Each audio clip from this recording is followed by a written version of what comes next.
নিউজিল্যান্ডের প্রধানমন্ত্রী জাসিন্ডা আর্ডার্নের উত্থানের গল্প। জাসিন্ডা আর্ডার্ন নিউজিল্যান্ডের প্রধানমন্ত্রী থেকে তিনি এখন পরিণত হয়েছেন বিশ্বকে শান্তির পথে নেতৃত্ব দেওয়ার দূত হিসেবে। আসুন জেনে নেওয়া যাক তার উত্থানের গল্প। 1980 সালে জন্ম নেওয়া আর্ডার্নের বেড়ে ওঠা মরুপাড়া নামে নিউজিল্যান্ডের মাওরি আদিবাসী অধ্যুষিত একটি ছোট্ট শহরে, যেখানে শিশুদের পায়ে দেওয়ার মতো জুতা ছিল না, এমনকি দুপুরে তারা খাবারও পেত না।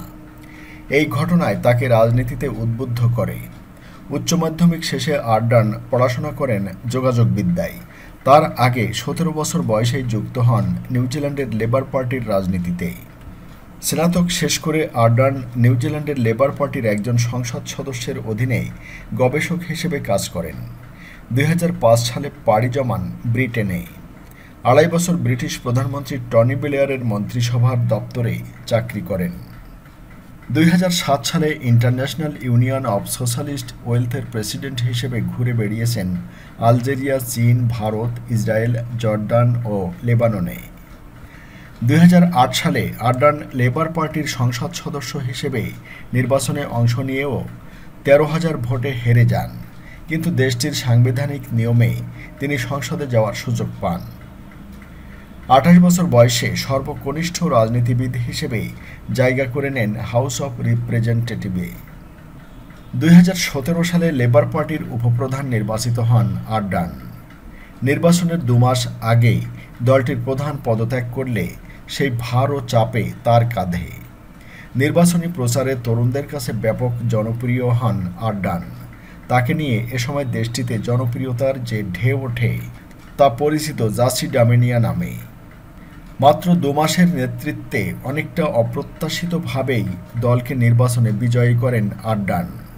2017 সালে 38 বছর বয়সে বিশ্বের সর্বকনিষ্ঠ নারী প্রধানমন্ত্রী হিসেবে দায়িত্ব নেন। নিউজিল্যান্ডের 150 বছরের ইতিহাসেও তিনি সবচেয়ে কম বয়সী সরকার প্রধান। জলবায়ু পরিবর্তন, শিশু দারিদ্র্যের বিরুদ্ধে তিনি উচ্চকিত। প্রতিশ্রুতি দিয়েছেন নিউজিল্যান্ডের সরকার হবে সহানুভূতিশীল। 2018 সালে ফোর্বসের পাওয়ার উইমেনের তালিকায় জায়গা করে নেন তিনি। আছেন টাইম ম্যাগাজিনের সবচেয়ে প্রভাবশালী 100 ব্যক্তির তালিকাতেও। টিভি উপস্থাপক ক্লার্ক গেফোর্ডকে বেছে নিয়েছেন তিনি সঙ্গী হিসেবে।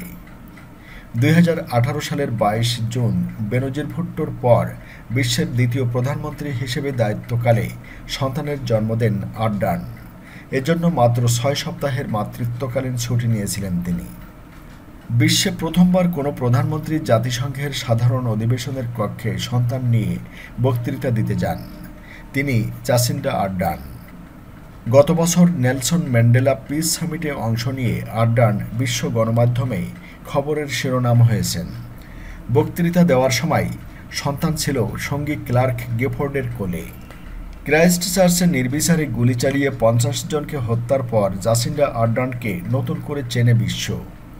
এই ঘটনার অভিযুক্তকে কোনো কার্পণ্য না করেই সন্ত্রাসী ও জঙ্গি হিসেবে অভিহিত করেন তিনি। দ্রুত অস্ত্র আইন পরিবর্তনের ঘোষণা দেন। মুসলমানদের উদ্দেশ্যে জানান, নিউজিল্যান্ড মোটেও এমনটা নয়, এই দেশে তারা স্বাধীনভাবেই থাকতে পারবে। জাসিন্ডা আর্ডার্ন ক্রাইস্ট চার্চের ঘটনার পর প্রতিদিনই ছুটে যাচ্ছেন নিহতদের স্বজনদের কাছে, তাদের জড়িয়ে ধরছেন, সমব্যথী হচ্ছেন। শুধু তাই নয়, মুসলমানদের সাথে একাত্মতার প্রকাশ হিসেবে তিনি একাধিক দিন হিজাব পরে বেরিয়েছেন। 19 মার্চ সংসদে বক্তব্য দেন আর্ডার্ন। শুরুতেই সবাইকে আসসালামু আলাইকুম বলে সম্বোধন করেন তিনি। জানান, ক্রাইস্ট চার্চের ঘটনায় অভিযুক্তের নামও তিনি কখনো মুখে আনবেন না।